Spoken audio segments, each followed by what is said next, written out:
strength of Europe as a region. They've already done that. Europe is the only region remaining here at the Hearthstone World Championship, and now it'll just be which of these two players emerges on top. Indeed, and you can see Shaman ban for both players. They have pretty similar lineups across the board here. And it's time to jump into the action. So ladies and gentlemen, one more time, a round of applause for your World Championship participants. Dr. Hippie versus Pavel, game number 1. Is the Warrior deck for both players. This is one element of their lineup these two players do differ on significantly. While they are both playing Warrior, Pavel is playing the much more controlling-oriented Cthulhu Warrior. He's looking to build toward a powerful late game, whereas Dr. Hippie is playing Dragon Warrior. He's looking to get out more aggressively and really put pressure on Pavel and force him to have the right answer at the right time. Indeed, yeah. The Cthulhu Warrior has a little bit of a better matchup versus the Dragon Warrior than the normal version. Oh, he gets life tap too. Yeah, that is huge. The Sir Finley Murgleton on turn 1 allows Dr. Hippie to replace his hero power with life tap. And this is a matchup where so much of what the Cthulhu Warrior deck is trying to do is run you out of resources. It tries to use its cards to answer yours, and eventually you just don't have very much left. But life tap will allow Dr. Hippie to use his life total as a resource and exchange that for cards. The Cthulhu Warrior deck doesn't pressure you very much at all. You can really life tap at will in this matchup. Yeah, it does pressure you a little bit. It pressures more than normal Control Warrior with cards like Cthulhu's Chosen, with the 7 drops that they have, Twin Emperor Veclor, and the Ancient Shield Bearer, but definitely not as much. And Dr. Hippie actually has a pretty solid curve. He also has a cheap Dragon and Fairy Dragon, so if he draws any of his Dragon activation cards like Twilight Guardian or Blackwing Corruptor, he'll be okay. Look at how fast Pavel plays. Now, this is a player we've seen playing here, literally the biggest match of his life, the biggest match that has ever happened in Hearthstone. You know, this is the biggest prize ever being given out, and he is just playing lightning fast. It's the player who kind of seems to play on instinct. Yeah, and we actually noticed backstage when we were talking that Pavel actually plays better when he plays fast. He slowed down his play yesterday and had some, crucial errors in some of his matches. But now he's playing faster, he's playing to that instinct, and he's sort of trusting in that instinct. So it'll be interesting to see if that pays off for him now in the finals. And he does have that Cthulhu's Chosen on turn 4 to get a little bit developed on the board, but Dr. Hippie has a really good possible turn of his own. He can answer that pretty easily with Fiery War Axe if he wants to.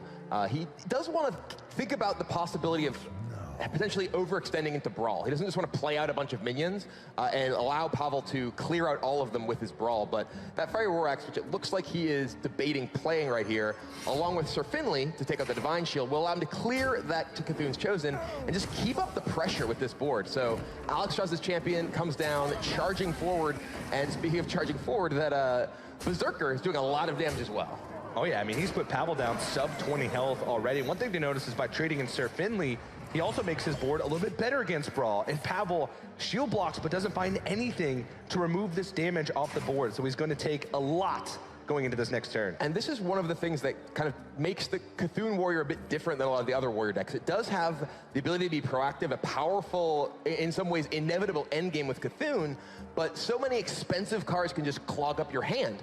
Pavel has a handful of the Shield Bearer, the Cthulhu, the Justicar, the Doomsayer. These are cards that are powerful. The game gets to go a long time, but Dr. Hippie is not looking to make that happen. He's just putting on the pressure right now. And you also lack a little bit of the hard removal that traditional Control Warriors tend to have, like the Bash. But look at this, Dr. Hippie purposefully putting Pavel on 13 health. Yeah, this is a crucial decision because of Revenge. Revenge, if Pavel were to go down to 12, could do 3 damage to the entire board rather than just 1. And Dr. Hippie with a very heads-up play of ensuring that he puts the maximum damage on Pavel without actually allowing him to get the max value of that Revenge. Yeah, so Dr. Hippie, I believe, is sitting 2 damage off of lethal at the time being, with 12 on the board, 15 from the Fireworks, and 3 from the Alex champion. It puts him at 18 total damage. He just needs 2 more to push it all the way, and he's actually putting below 12. This is the push that he needs. He realizes he can probably get Pavel low enough and has enough gas behind this to make it even through a Revenge. Yeah, this Brawl, too, we just saw the Horcrux Elite picked up for Dr. Hippie. He has so much damage coming through, and I don't think there's any way Pavel lives through this. He's down to 8, and there's 2 Chargers plus that War Axe remaining. Pavel doesn't know it, but this is going to be his last turn of this game 1. Oh yeah, and I mean, this is just sometimes what the Cthulhu Warrior can struggle with. If it doesn't draw any of its removal, it draws too many of its minions. If it falls behind on board, it has a very tough time catching up. The Brawl came late, the removal never came, and Dr. Hippie was able to pressure enough to bring it home. Pavel's thinking of what his best chance is to survive.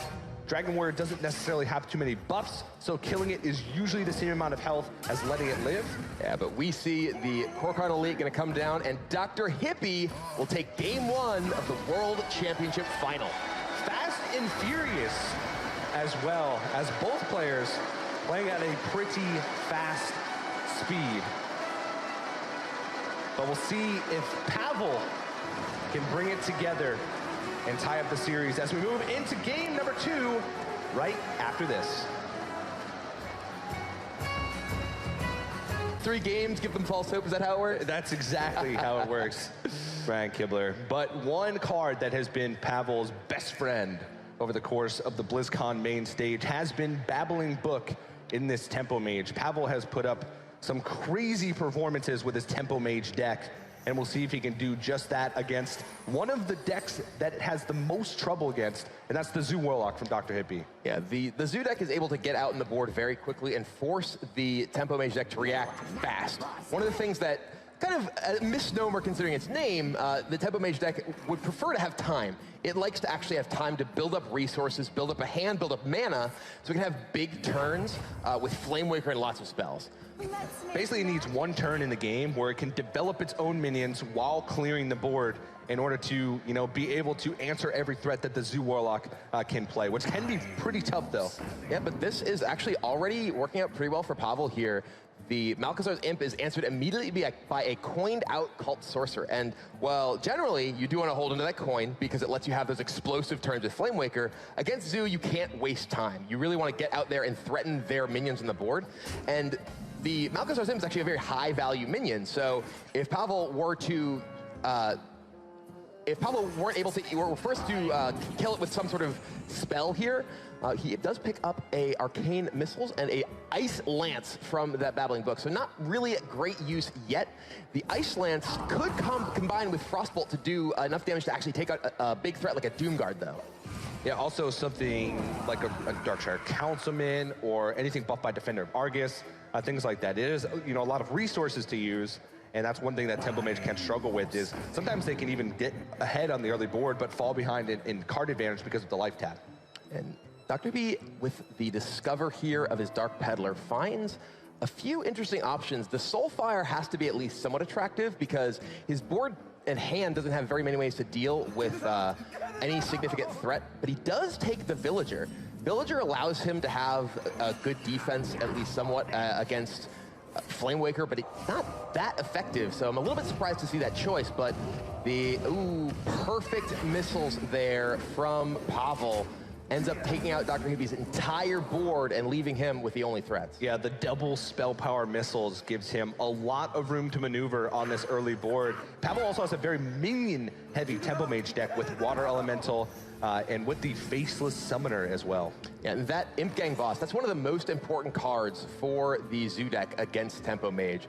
Imp Gang Boss, because it does spawn imps whenever it's damaged, is particularly resilient against Flamewaker pings, against Arcane Missiles, and at least requires awkward use of mana and pings in order to get off the board, even with single target removal like Frostbolt. Also against just the minions that Tempo Mage has. I mean, all of their minions have like 3 attack, which is right below the threshold of one-shotting that Imp Gang Boss. Now, Pavel does have a way to sort of cleanly deal with it with Frostbolt plus a ping now that he has spell power on the board, but his minions are challenged by that possessed villager, and he wouldn't be developing Water Elemental, which would be the strongest play you can make on the board this turn. Yeah, and that possessed villager pickup from the Dark Peddler is working out very well for Dr. Hippie. You know, it did allow him to play these out to the board here, and the Cult Sorcerer, like you mentioned, still challenged, even if Pavel's able to use his removal to clear off the Imp Gang Boss, thanks to the extra body. Well, he's going to evaluate his draw, but Pavel is running out of time, so he doesn't have much time to think. He's probably already thought the return. Flame Strike may not be a good pickup now, but that's one of those cards that can help you swing a board later on in the match. And the cost reduction from Sorcerer's Apprentice allows Pavel to use Ice Lance just to buy time. This isn't going to damage the Imp Gang boss, it's not frozen, but it does protect both of his minions here.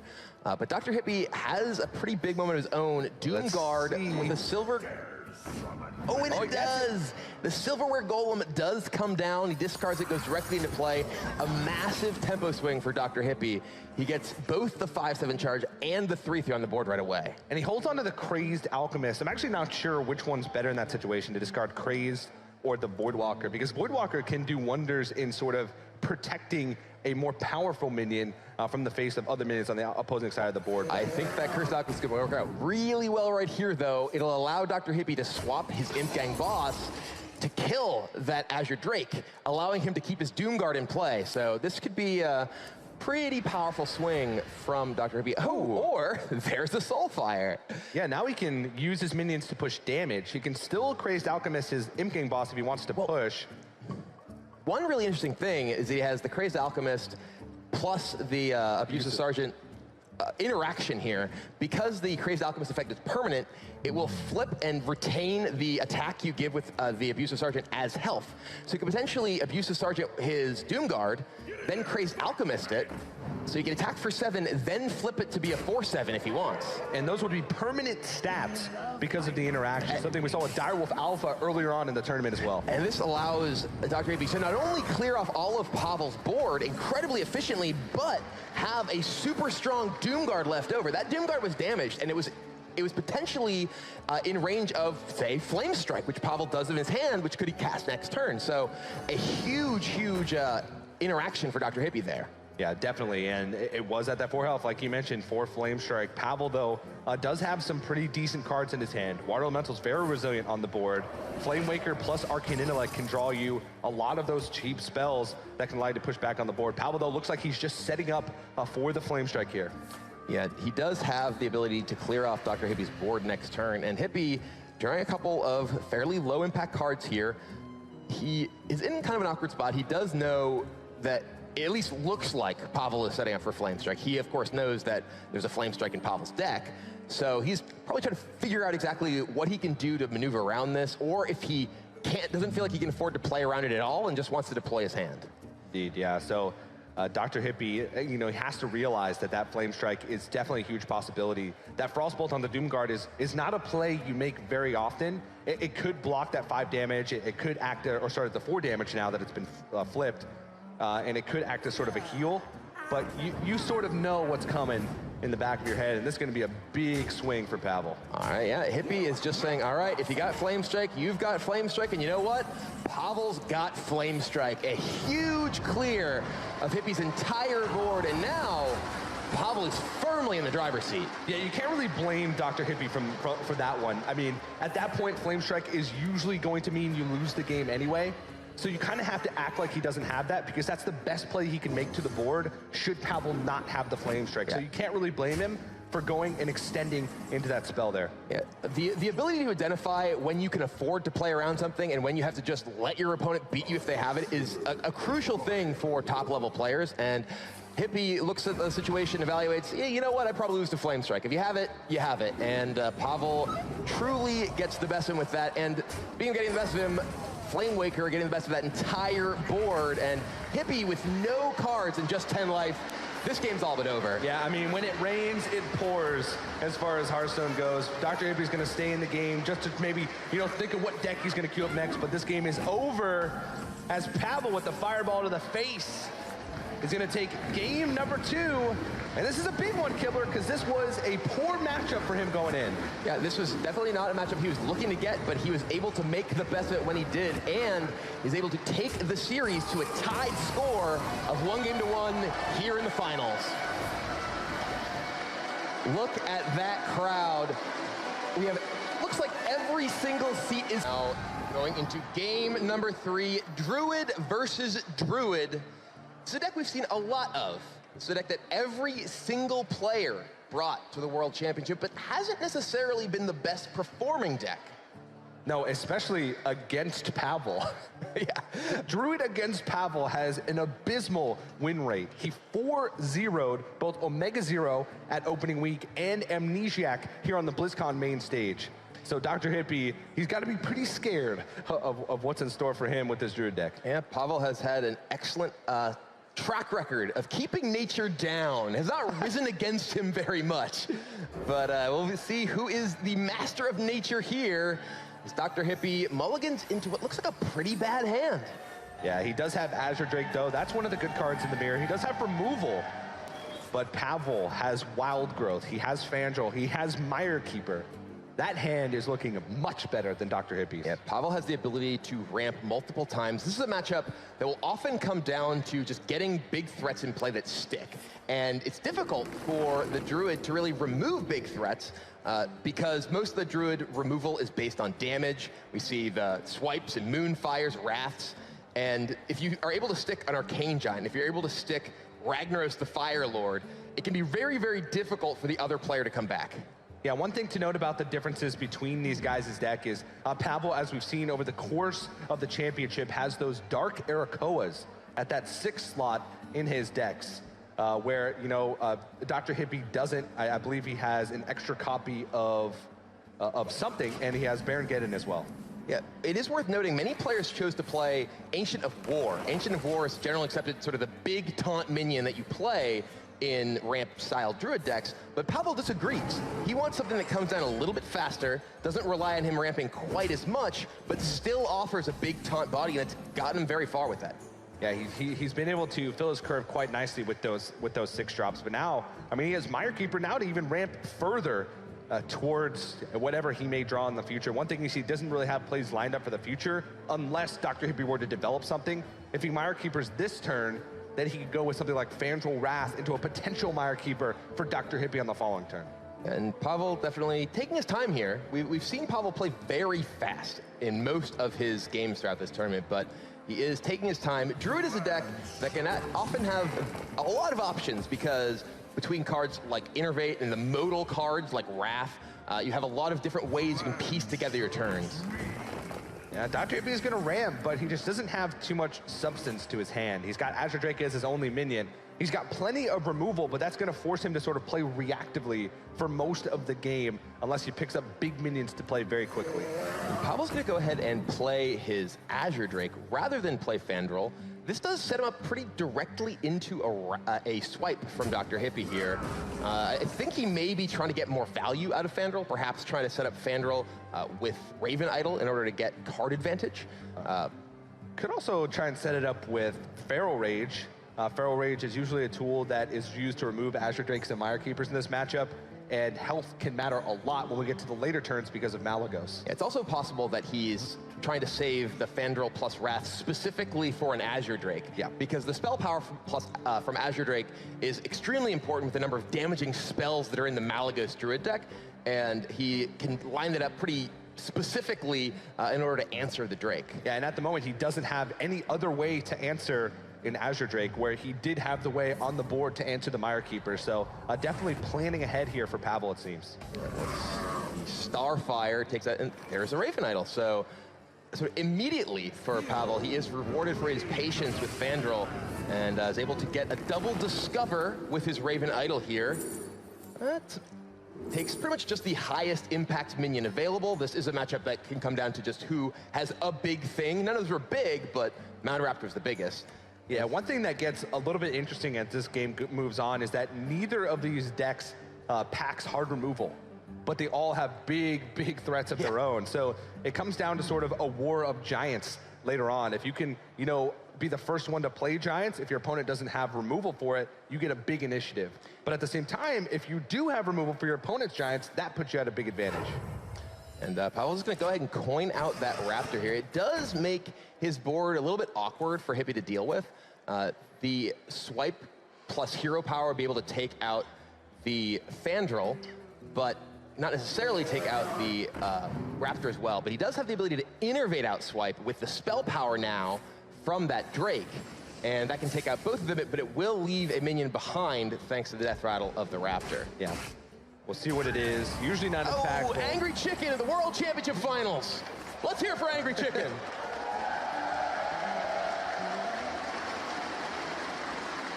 That's a lot of Angry Chicken fans. I mean, who isn't an Angry Chicken fan? Great Just think point. about it. Yeah. Well, Pavel has some interesting options here. With the Angry Chicken, it allows him to Wrath. He could Wrath, Innervate, Arcane Giant, I believe. He had enough mana to do that. Ooh! Cairn comes out of the Moonglade portal. Pavel is the master of portals. He has had some excellent portal results this weekend. Usually you think of Cairn hanging out in Thunderbluff, but I guess he was visiting Moonglade. I was just like, all right, I'll come hang out too. This is actually huge. The Cairn from the Moonglade portal means that Pavel is almost guaranteed to have something on the board going into the next turn. One thing to note though, Dr. Hippie does draw the Malagos, and as we talked about earlier, this deck does lack hard removal. So if you can just slam a Malagos on the board, clear it, your opponent usually doesn't have a direct answer for it unless they got something from Raven Idol or they have a ton of damage spells in their hand. And you know, Dr. Hippie kind of in the tank here, trying to figure out what he's going to do against this Cairn. Looks like he's just going to use a lot of resources to deal with it. I'm going to go ahead and swipe plus face tank with Scape Shift. That is very tough to swallow if you're Dr. Hippie, having to use multiple removal spells to remove that 6-drop from the board, and Pavel's just going to keep the train rolling, nourish to get himself some more cards, more spells, more removal. Innervate a Giant. It's down to 6 already. Well, yeah. Yep, there it is. So Pavel on the board with an Arcane Giant and still Bane Bloodhoof. So he has a lot of pressure here. It's not going to be easy for Dr. Hippie to answer. No, he does have Yogg-Saron. It's still a turn away, and actually it's relatively early in the game. He hasn't casted too many spells so far. But it is sort of that wild card in this matchup. Both players have it in their deck. There was a lot of players in opening week who chose not to bring Yogg-Saron, and there was sort of a mix and match. Some players got rid of it, some players put it back in. A lot of players are still undecided on whether or not that card is worth it in their competitive decks because of its inconsistency. Yogg-Saron is a card that, prior to the change, was very effective at generating resources because you could draw a lot of cards, put a lot of secrets in play, even if Yogg-Saron did end up killing itself. But now it's pretty much only a card that's good when you're behind in a game, and even then isn't reliable in terms of a way to answer your opponent's threats. But for Druid in particular, Ramp Druid, you could often really struggle to deal with a big board, and Yogg-Saron offers the ability to do that in worst case scenario. Yeah, and Dr. Hippie uses the Nourish to try and draw into some more removal. But the thing here is Pavel's just going to keep generating threats. And while Druids can sometimes deal with one big threat, a full board of big threats cannot be dealt with very easily. I'm actually a little surprised to see this snap Emperor Tharson from Pavel here, because Dr. Hippie just used Feral Rays to just gain armor. That is about as much as you can telegraph the fact that you're about to play Yogg-Saron as I can imagine, but Pavel does get the discount on Swipe and Living Roots. That does make his own Malagos win condition much more powerful later on. So if Dr. Hippie does choose to go with Yogg-Saron this turn, it will be a 7-spell Yogg-Saron. We see just drew a 5-cost Arcane Giant. A little bit of math there. He can make it more. Yep. It looks like he's going to make it at least 8. He's not going to use Moonfire and Living Roots though, but this is an 8-spell Yogg-Saron. Right. Bow down to the god of death. Whose hopes are ending here? Uh-oh. Innervate. Oh, Ancestral Spirit. Oh, no! Another Innervate. Tracking. Now, keep in mind, Tracking can actually skip over his Malagos that's in his deck. So there may no longer be a Malagos in Dr. Hippie. Fortunately for Dr. Hippie, he does have it in his hand. Well, so it could skip over a big minion. This is actually incredible. Dr. Hippie killed nothing. He actually resolved the entire Yogg and nothing died. In fact, he just gave Emperor Tharson another life. He did remove his ability, but that was absolutely not what he needed from that Yogg-Saron. Yeah. There's 17 damage on board. I think Pavel just has lethal here pretty clearly from his hand. Oh yeah, that's Swipe. A lot of spells. Oh yeah, this is just going to be it. So Yogg does not answer Dr. Hippie's prayers, and Pavel takes the lead 2-1. Impressive stuff from Pavel. Gets the first threats on the board, and Yogg-Saron is not enough to stop him in his tracks. This is one of the first times we've actually seen Pavel ahead in a series, Kibler. Yeah, he is, you know, in the drive. Curtain here, but we are ready. These players are clothed and into game 4. It will be Pavel with his Cthulhu Warrior deck that he failed to win with moments ago against Dr. Hippie, going with try number 2 with his Druid. Yeah, now this one is another tough matchup for Druid.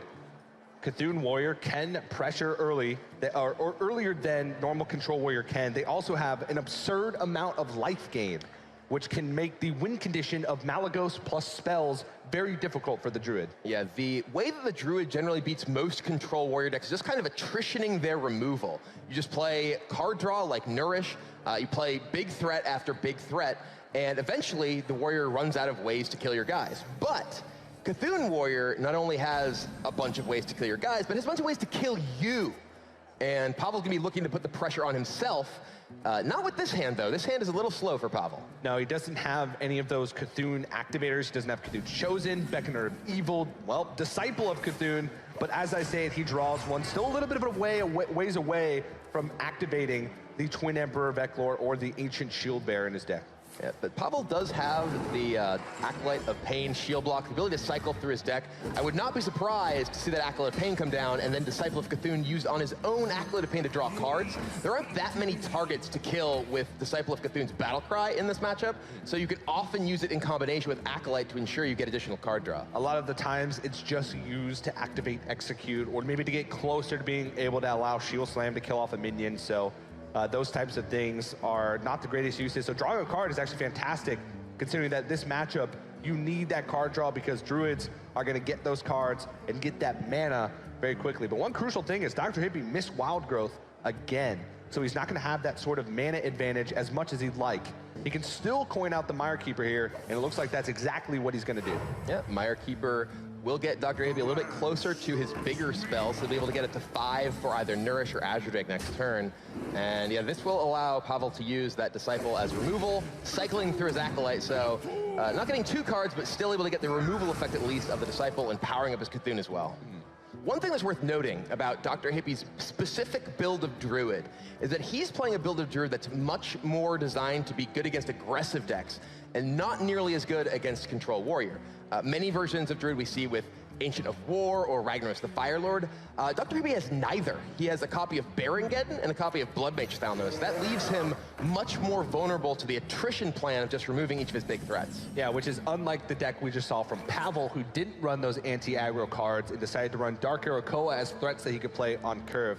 Dark Arakoa sort of serves a double purpose, though, and that it can also be good against aggro. But going back to this match as well, Pavel just throws down the second Acolyte of Pain, so he's going to be able to cycle through his deck quite effectively. Dr. Hippie, that's a hand full of spells. And that's Wild Growth not on time. He wanted those a few turns ago. I would not be surprised to see Dr. Hippie hold on to certainly at least one of those until he does get to 10 mana. But it looks like he's going to go ahead and ramp a little bit and then clear off what he can of Pavel's board. He wants to deny Pavel from getting additional card draws from this Acolyte, so he's going to expend resources dealing with it here. Whoa, Cthulhu's Chosen, drawn from Pavel right on time. That allows him to get up to that 10-10 Cthulhu, activates Twin Emperor of Eklor. Druids can sometimes have trouble dealing with 2 4/6s on 7, and Pavel slams the Sylvanas. This is a little bit interesting, actually, because Sylvanas has tons of powerful uses in this matchup in particular. Yeah, Sylvanas is particularly strong when you play it into big minions from your opponent, like, for instance, if Dr. Hippie had Arcane Giant. But Pavel knows that there aren't that many big minions in Dr. Hippie's deck. It's essentially just Arcane Giants and Malagos, but if your opponent's getting a turn with Malagos, you've got something wrong going on. Yep. So here I think that he just wants to throw Dr. Hippie's curve off as much as possible, force him to deal with this Sylvanas right now. Also, one big exclusion from Dr. Hippie's deck is Ragnaros, the Fire Lord, which is also one of the uses that you can save Sylvanas for in order to try and make an awkward situation from your opponent. So Pavel also knows that he's going to be able to curve into quite a few good plays over the next coming turn. So if he makes Dr. Hippie's turns awkward now, he might be able to put himself in a better position as he moves forward. And Dr. Hippie has a pretty good Nourish here, finds his Malagos. So now he's going to be looking to assemble enough damaging spells to just burst Pavel down. Pavel has not been able to really gain any significant amount of armor yet, so he actually has none. And he doesn't have any shield bearers in his hands, so he is really actually kind of in more risk of just getting burned down than you generally expect a Cthulhu Warrior to be at this stage of the game. Yeah, now he is going to be able to develop something powerful. He'll probably just Cthulhu's Chosen He can actually just, if he really wants to, just equip Gore Howl, because there is no weapon removal from Dr. Hippie's deck. He does not run Harrison Jones if he wanted to be super mana efficient, but being proactive with a Cthulhu's Chosen and making it so he has the option to Twin Emperor Veclore next turn can actually be a big deal. Oh, and this is a pretty aggressive play from Pavel here, choosing to use his Disciple of Cthulhu. This isn't even to put his Cthulhu to 10. Often if you see someone just fire off Disciple of Cthulhu, it's like, okay, I'm gonna enable my Cthulhu cards. But here he is just, again, kind of trying to force Dr. Hippie to react to his board, spend spells dealing with these things, and not just sit back and armor up and try and tank things out. That's much more difficult to manage when your opponent's drawn as many cards as Dr. Hippie has. If he can force out removal spells that later on in the game could end up going face with Malygos, then he could put himself in a good position where he doesn't need as much life gain. But now he doesn't have that. I guess he drew into an Execute activator if he were to draw into Execute with Ravaging Ghoul. But now he doesn't have that extra 2 damage on demand, so we'll see if he's going to pay off for him. Ooh. Wisps of the Old Gods, an option for Dr. Hippie.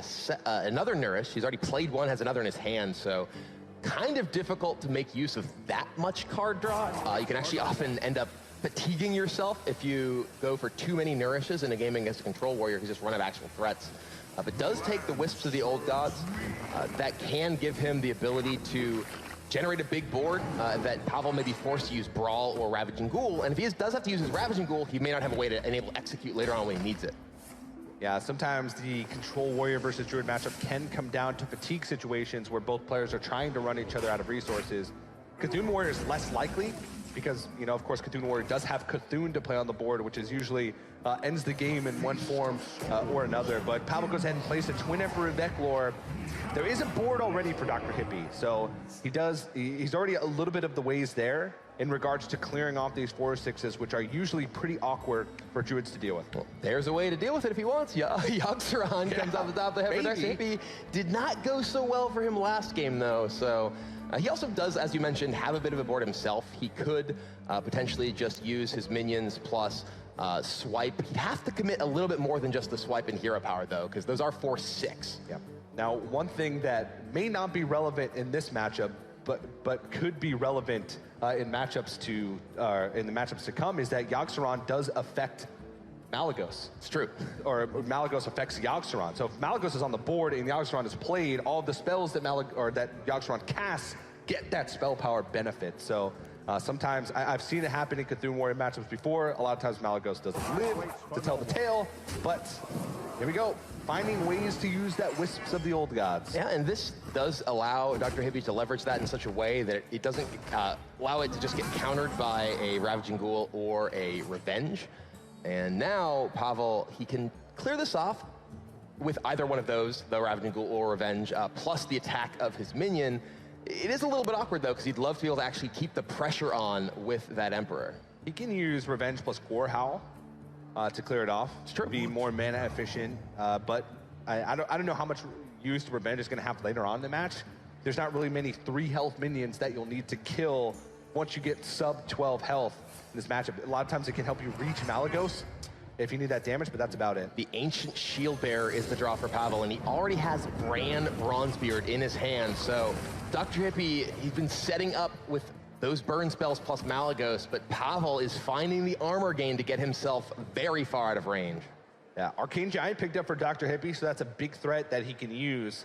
I'm wondering when Dr. Hippie is going to decide to use that Yogg-Saron. There's 2 ways you can look at it. You can play it as another big threat in your deck to reduce the risk that you discard your hand or that you draw too many cards and fatigue yourself. Or you can try and play it as a win condition very late in the game after you casted all of your spells to try and go for a last-ditch effort against Warriors to maybe sneak out a win. Yeah, Yogg's a lot worse the latter of those nowadays, though, because if there's nothing on the board, you can just Yogg and oops, purified it. I'm dead.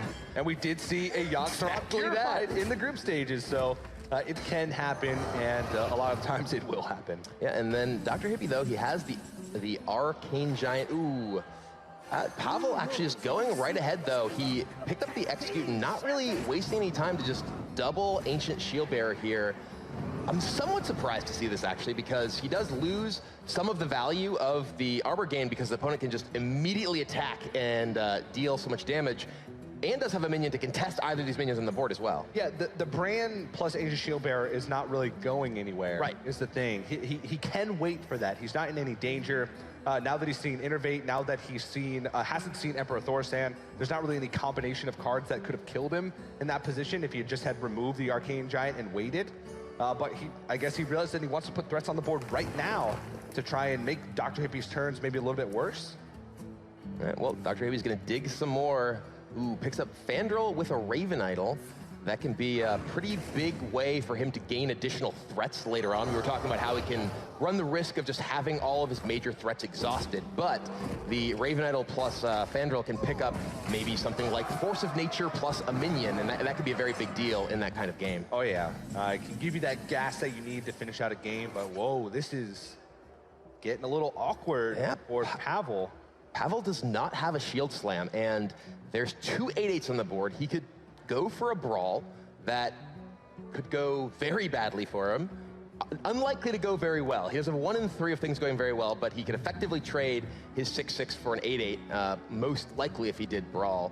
But yeah, he's just kind of running low on relevant removal effects and is in a bit of a pickle. Oh yeah, he doesn't have Cthulhu either to present his own threat on the board. Not that it'd even be good in this situation. I believe it's at a 12-12 right now. He's not even at a low enough life total to say Gore Howl and Revenge. I don't know, maybe he just has to remove one of these and hope that he finds a way to deal with the next one next turn. But that Execute is premium removal. If he uses that Execute now and Malagos comes out, he's in trouble. Here's the Brawl. There's a chance this goes very well for Pavel. Oh, it does! Shield Bearer survives the Brawl. That is absolutely huge for Pavel. Pavel is on fire today. Not much can stop this man, not even Dr. Hippie, but still a lot of threats that Dr. Hippie can present, and he might even be able to find more with this Fandral plus Raven Idol. Oh. Plaxi Amber Weaver. Pavel would love one of those. Yeah, that'd be pretty good. Lord of the Arena, though, is just the most powerful. Another Raven Idol. He's just going off, comboing off here. That's also another cheap spell that he can use to fuel the Yoxeron. But the scary thing for Dr. Hippie here is because that Shield Bearer survived and got a hit in, he's taken a lot of damage. Oh, Medivh the Guardian, that is a very powerful card if the game does go long. Wow, Medivh the Guardian.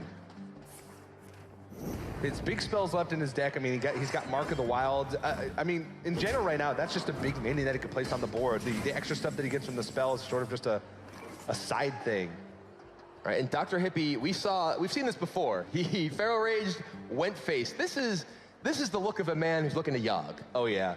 I mean, there is another option for Dr. Hippie, should he so choose, next turn with Malagos plus, 2 of those cheap spells, Moonfire plus Living Roots, and, Pavel, he probably feels like he wants to go aggressive here, but leaving Fandral on the board can sometimes be a rough situation. But he's already seen a lot of the cards that he gets high value with. This is actually kind of a serious situation. Oh, we are going to see the Doomcaller. I was going to say, if he did just go face with this Shield Bearer and Hippie casts Yogg next turn, if he takes any damage from Yogg, if, for instance, there's a Hellfire, Gorehowl's just lethal.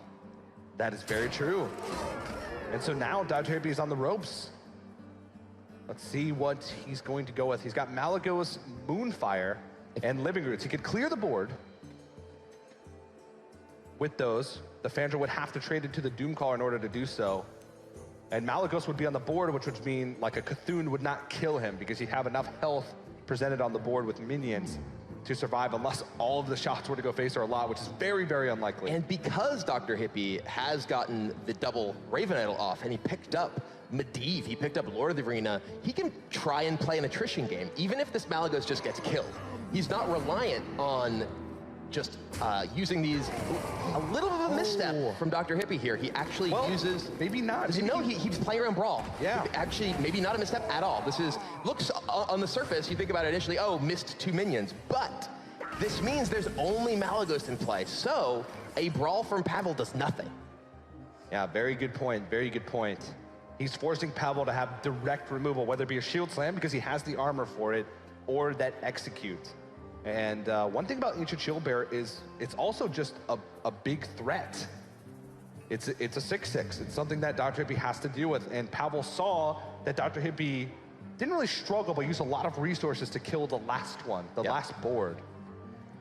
And Pavel here with Gorehowl, though, able to take down Malagos and still have that Gorehowl equipped. And that Gorehowl can represent damage either to remove a big minion or just go to Hippie's face. If he does find Cthulhu, it could be pretty big. But Dr. Hippie, he discovered Medivh and Mark of the Wild in the same Raven Idol. He's actually able to generate a 9/9 taunt and a 2-drop minion. A 2-mana minion. This is, if it's Doomsayer, well protected here. Oh God. Oh no. Don't say it, TJ, don't say it. Okay.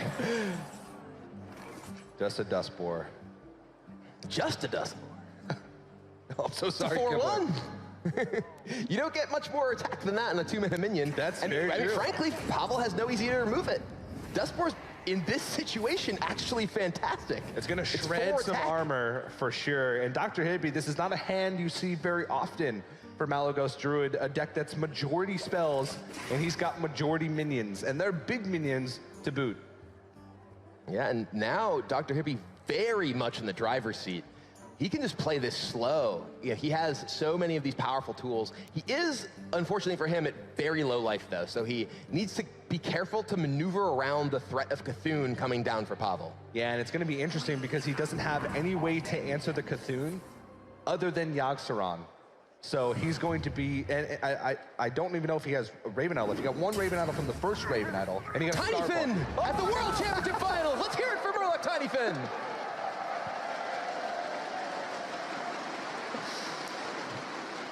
Maybe he'll live up to his dream of being able to provide lethal damage for his owner. Pavel is clearly brawling next turn. Will the Tiny Finn win the brawl? Oh, that's the big question. Here it is. Oh! Medivh is the winner. Tiny Finn goes down, and Pavel looks like he might be going down to the Guardian himself. Dr. Hippie's still not out of the woods yet. He's got a lead, or what appears to be a lead in this series. But there are some crucial draws still left in Pavel's deck. He's got some hard removal left. And we saw a brawl earlier this game go exactly how Pavel needed it. That was exactly the worst case scenario for him there. And he's got to figure out a way to get back into this game, because he's facing down not just a huge threat, but a huge hand of cards with very little remaining in his own tank. It looks like he's going to try to rely on the Ravaging Pool to trade in, and that hurts. This is, ooh, though, Dr. Hippie, he is running low in his deck. So if Pavel is able to answer these threats, it could mean that Dr. Hippie goes to fatigue. And, you know, if Pavel, there are still cards that he has to account for, like Yogg-Saron, but as far as he's concerned, he can sort of count what's up. Oh, wow! Is he doing it? Oh dear, Yogg-Saron. Yeah. Uh-oh, that could go wrong. No, it goes completely right for Dr. Hippie. And now, ooh. All right, and Yogg's down. Okay, that effectively, Yogg was Starfall. Yogg removed, but that's actually not that bad, because it's cat trick too. Yeah, it did play a cat trick as well, and that does protect his Medivh the Guardian from being traded into. So now Pavel's forced to face tank that, take 9 damage. There's still a Cthulhu in Pavel's deck, but Dr. Hippie is out of cards. His last card is going to be Living Roots.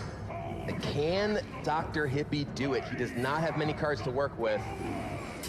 Can use the Innervate. He's going to dig a little bit into fatigue because of the draw from Azure Drake. Living Roots will take out the Beckoner of Evil. He gets a Wisp. We've had all kinds of stars here on stage for the finals so far. But, I mean, this is it. He can't even play Baron Geddon because that means... Oh, it's Cthulhu! And Cthulhu right on the time. Cthulhu destroys Dr. Hippie's board and Dr. Hippie. We're going to game 5. Pavel leads 3-1. Dr. Hippie tried to rely on Yogg-Saron, but the old god was not having it today, as Pavel takes a decisive lead in the series. Yeah, we saw Dr. Hippie. And Dr. Hippie choosing to play his Warlock deck. This is a matchup that, because of the specific choices Pavel's made in the construction of his Rogue deck, can be a little bit tougher than it is for a normal Miracle Rogue. Oh yeah, definitely. There's Malygos provides you with ways to more effectively beat control decks, but you sacrifice some of the tools that you normally use to beat those faster decks. Sinister Strikes really don't do anything against Zoo Warlocks, Kibler. If you get low, tapping a lot, you're dead. Sure, yeah. But in a matchup that comes down to early board control much of the time, Sinister Strikes in your hand, even sometimes Shivs in your hand, Malygos in your hand, are not generally that great. Crucially for Pavel, he is on the coin and has SI7 Agent. Those are two of the most important cards for the Rogue deck to compete with the early aggression of the Warlock. Dr. Hippie, though, he has a good hand himself. Yeah, definitely. He's got those early minions. It's hard to not have a good curve a lot of times as Warlock, especially nowadays. It's been so refined and so precise. A lot of Zoo Warlock decks are running more than 10 1-drops nowadays, which means that they're guaranteed to have good starts a lot of the time. Yeah, and Dr. Hippie, with his 1-drop into that Dark Peddler, trying to decide exactly how he wants to take this on. Argent Squire gives him some resilience. The Runic Egg gives him perhaps some extra gas if he needs it. And Malchezaar's Imp, if he can find one of his cards that synergizes with discarding, could give him a little bit of extra fuel in the tank as well. Yeah, Malchezaar's Imp, though, is pretty resilient as well as Argent Squire, and it also provides that extra benefit. Out of these three options, I'm looking at Malchezaar's Imp to be one of the best. I think Imp is particularly attractive. You even have a second copy of Dark Peddler, and you have a Defender of Argus. So the Dark Peddler can get you, say, a Soulfire that can combine with the Imps to both remove something and dig you to gas. The Defender of Argus can pump those up. He picks the Runic Egg, though. Okay.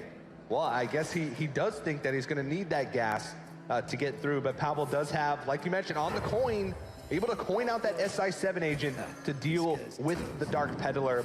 He's ahead on board for the time being, which is so crucial in Rogue versus Zoo. Yeah, and the Dark Peddler for Dr. Hippie finds no Abusive Sergeant. There's no Soulfire. He does not have the ability to answer this SI7 agent right away. No Possessed Villager, so he's going to have some resilient minions, but we see those two copies of Fan of Knives in Pavel's hand could cause him a lot of trouble. They could, but one thing is, though, Pavel, as we talked about, has two of those cards that are dead for much of the game in Sinister Strike and Malygos. So a lot of times what happens is rogues can get through that early board, but they can't deal with the second onslaught that Zoo can throw at them. So Pavel's still going to need a lot of help should he need to win this game. And Fan of Knives will help him get through his deck a little bit. Not only does it act as good removal, but it's also a cycle tool, so he can find those more crucial cards for this matchup. It's also worth noting that the discard version of Zoo isn't nearly as vulnerable to Fan of Knives as many of the Forbidden Ritual versions that have lots of 1-health minions. Even just looking at Dr. Hippie's hand, there's a 0-2, there's a 1-3, another 1-3, a Death Rattle minion. So Azure Drake for Pavel, that could give spell power that can make those Fan of Knives stronger, but does not help him right now. Yeah, but it is a minion that he can play on the board. It's also a cycle for his deck. But again, does not help him at the time being.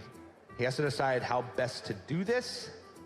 I can imagine Fan of Knives is going to come down this turn. Pavel might feel like he needs to play more efficient and Dagger Up, because he still makes sort of similar trades with Fan of Knives and Dagger Up.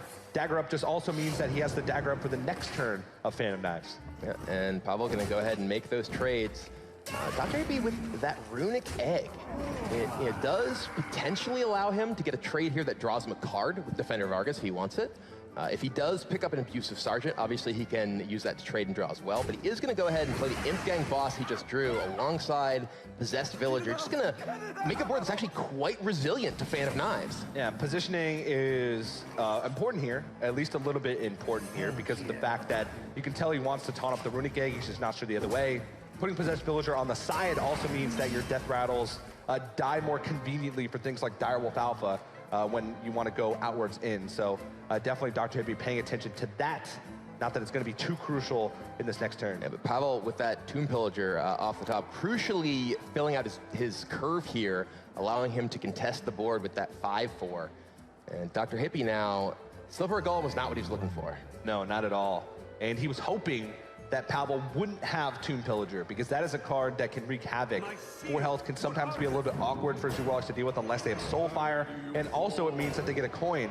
So Pavel can leverage that with cards like Gadgeting Auctioneer, with cards like Edwin Van Cleef, or just, you know, being able to use multiple spells. There's Blood Mage Thalnos, that does enable a spell-powered Fan of Knives right now. But how effective is that? Yeah, Hippie's board is not that vulnerable to a Fan of Knives. He has a bunch of 3 health minions right now.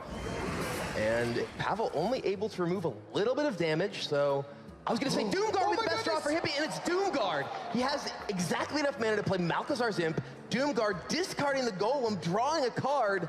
That was a huge draw for Dr. Hippie. Draw a card, develop a 1/3, a 3/3, and a 5/7 with charge. No big deal. Turn. And Dr. Hippie, though, still taking his time. Yeah, these are the types of things that, you know, there's so many times where Doomguard won't, you know, discard the cards that you want. And that's the risk that you take when you play the discard Warlock. But this is an incredible and he draws hand. another Doomguard. Dr. Hippie back against the wall. Here it is. Well, Pavel does have a lot of tools, though, in his hand to deal with a wide board. Yeah, he does. It's true, but the amount of health on Doomguard makes it terrifying to try and deal with as the rogue.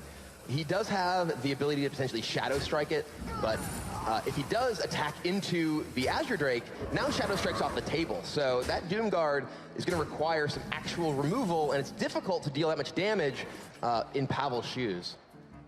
But he does have Blood Mage plus Fan, and with that Shiv picked up, he can actually Blood Mage Fan coin into Shiv, which could take out Doomguard, but would not deal with most of the rest of the board.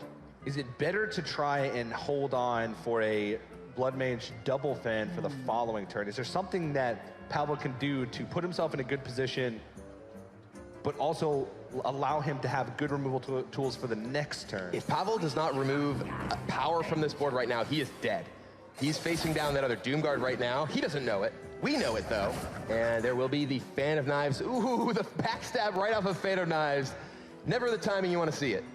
What would have been huge there if Pavel were to pick up a preparation, to be able to preparation out the next Fan of Knives, he would have cleared the board in its entirety, because a full board means that Imp Gang Boss doesn't summon the extra Imp. Unfortunately, he doesn't hit it. How much damage is that? He's got 9 on the board. Doomguard represents 5 more. Gonna go ahead and cycle through that. If he finds Soulfire, not quite. Quite close, though. Yeah, He's got 2 Soulfires left in his deck. No Doomguards now, though. Has 2 Abusive Sergeants, so if something lives, he can use that. But this looks like Dr. Hippie. He smells blood. He's going for it. He's going to trade with the Blood Mage Thalnos to try and get rid of the spell power. And crucially, Pavel has no healing in his deck. His Malagos deck doesn't play any copies of Earthring Farseer. And he has Sap, but Sap does not do it against Doomguard. It's going to come right back down. He needs Sacrificial Pact off this Swashbuckler. I don't even know if that's enough. We'll see what he can pick up. Karakazam, that is not going to do it. Not quite. Pavel does not have the tools to get rid of that Doomguard. He's going to try and survive, but I don't think there's a way that he can do it. He's going to try and draw something, but I don't think there's even a draw in his deck that can save it at this point. Emperor Thorstein's definitely not it, and Dr. Hippie brings himself 1 game closer. Let's see if Pavel can become a world champion, or if Dr. Hippie's going to take this one to a game number 7. And Dr. Hippie going with his Druid. This is the deck that Pavel feasted on to make his way to the final. He, in 2 straight matches, beat Druid 8 times. 4-0 in both of them when he was on the brink of elimination, and now he just needs to win 1 more to be the world champion. This is the deck that Dr. Hippie needs to win with right now. This is the wildcard deck for Dr. Hippie that has probably given him the most struggle, and has probably given Pavel the most success when he sees it on the other side, as you mentioned. He does start off with the Swashbuckler. Bite can be a decent removal tools, but you know, this deck isn't really about the minions, so I'm not sure how happy he is with that Swashbuckler pickup. Bite can be interesting because it does give you tools to deal with Azure Drake later on. True. You don't necessarily have to invest actual resources. Getting something off of the Swashbuckler that can deal with that can be pretty big. It can also deal burst damage. Yeah, true. And I think Pavel is going to breathe a sigh of relief when he sees that Dr. Hippie has missed the wild growth again with this Druid deck. He does have Nourish and he does have Innervate, so he's got plenty of ramp tools, along with the Mire Keeper, to get him that mana, to get him those cards that he needs. But this turn 2 has sort of been a big whiff for Dr. Hippie in the series. Yeah, he has definitely struggled with this Druid deck. And now I think he's debating perhaps whether he wants to use his Wrath here, just cycle through, try and find perhaps some actual ramp.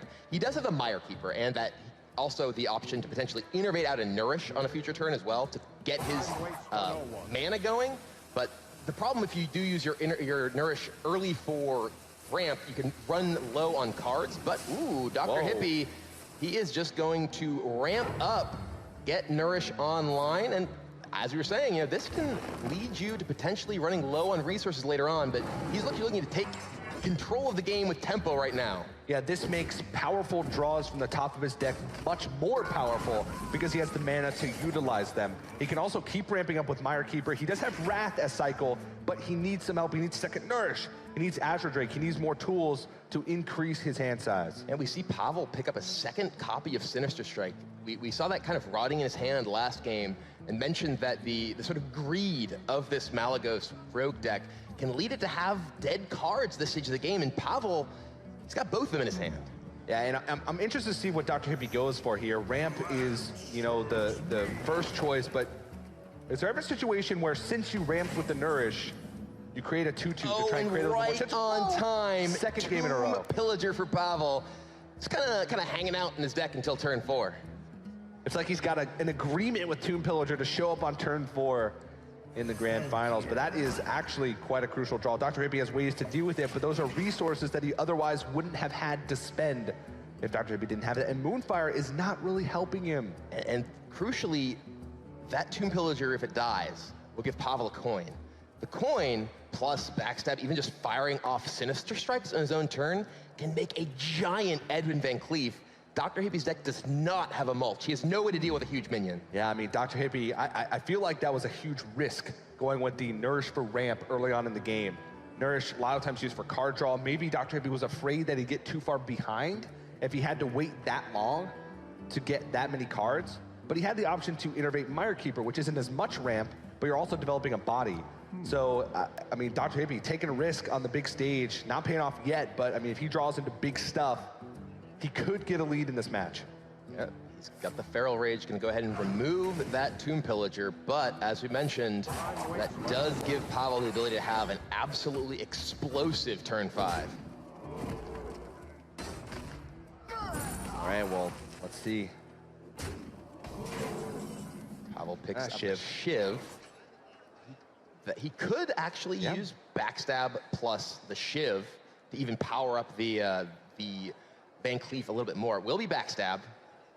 We know that. That's going to start things off. But exactly how Pavel wants to maneuver, how many of his resources he wants to invest here, because he could use the coin and a Sinister Strike as well. Oh, he's going for it. He is going for it. It will be Shiv and Backstab, Sinister Strike. Edwin Van Cleef is coming down, and he is huge. A 10-10. And that is a 2-turn clock for Dr. Hippie. He's at 21 life. Just a couple of hits from that will absolutely knock him out of this tournament. That is so big. Pavel on turn 5 was able to create a 10-10 Van Cleef. Dr. Hippie would need to have sort of the perfect answers here to deal with it. If you count up even all the removal he has in his hand, it's only 9 damage from spells. So he would have to base tank. He actually goes for the draw, but now he just has to rely on this Arcane Giant and hope that Pavel doesn't have a sap to remove it. But he does. Yep. Pavel actually, he's very, very close to just finishing the game off with Bite plus Sinister Strike as well. He has 7, 8 more damage he can do this turn. He could put Dr. Hippie down to just 3 life, but he can also just sap plus Barnes and all but assure that Dr. Hippie would be dead next turn. I mean, you saw Pavel, he gave like a big sigh, realizing that he was that close to winning the World Championship. Dr. Hippie's at 11 health, and he saw last turn, he gave away the fact that he had no way to deal with that Edwin Van Cleef. He played the Arcane Giant with the hopes that Pavel wouldn't have a way to answer it. But he does. He's got the perfect answer with the sap. Yeah. Buys him 2 turns. And he doesn't even need 2 turns. He just needs a single window to connect with Edwin Van Cleef one more time. And he's making sure that he puts on as much damage as possible. So even if Dr. Hippie finds a way to deal with Edwin, it means that he has enough damage in his hand, plus the SI7 agent, to have lethal damage. Dr. Hippie needs a miracle. He needs Raven Idol swipe. That does not look like he has quite enough. He can take down the Van Cleef, but he has no way to survive the following turn. Yeah, he can take down the Van Cleef with the spells that he has. I mean, of course, from his perspective, he can survive, but Pavel has Bite. That's 4 damage. He has Sinister Strike. That's 3 damage. He'll have the SI7 agent on the board. That's 3 more. That's plenty of damage to end the game. And we said Bite looked a little innocuous off the Swashbuckler earlier, but it will be Pavel with that Bite burst. This is the last turn for Dr. Hippie for the World Championship, and this is the last turn before Pavel. He will do it. The Bite, the Sinister Strike, the attack. Pavel is your 2016 Hearthstone World Champion. 1 game away from BlizzCon last year, comes into this year and wins the World Championship. He took his near miss last year as inspiration, motivation, and it took him all the way to the title, all the way to the trophy. He is now the champion. What an impressive performance from that young man, and Dan is standing by on stage with our champion. Congratulations, Pavel. I present to you the 2016 Hearthstone World Champion. You worked hard this entire year, battling out over thousands of people, and now you've won on the biggest stage. What do you have to say to all the fans who are watching around the world? Thanks everyone for this huge support. I'm really appreciate that. Yeah. Super happy that I win. I bet you are. What went through your mind during the last few moments of the match? One more time, please. Well, definitely a lot of emotions going through everybody's minds. And congratulations again. I want to take this opportunity to present the trophy with President and co-founder of Blizzard Entertainment, Mike Morheim, as well as Production Director, Jason Chaz.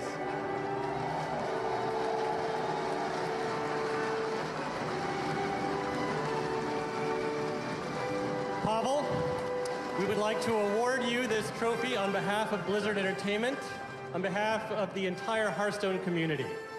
2016 was an amazing year for Hearthstone esports, and we're incredibly proud to crown you as the new world champion. From everybody at Blizzard and from the millions of Hearthstone fans across the world, congratulations.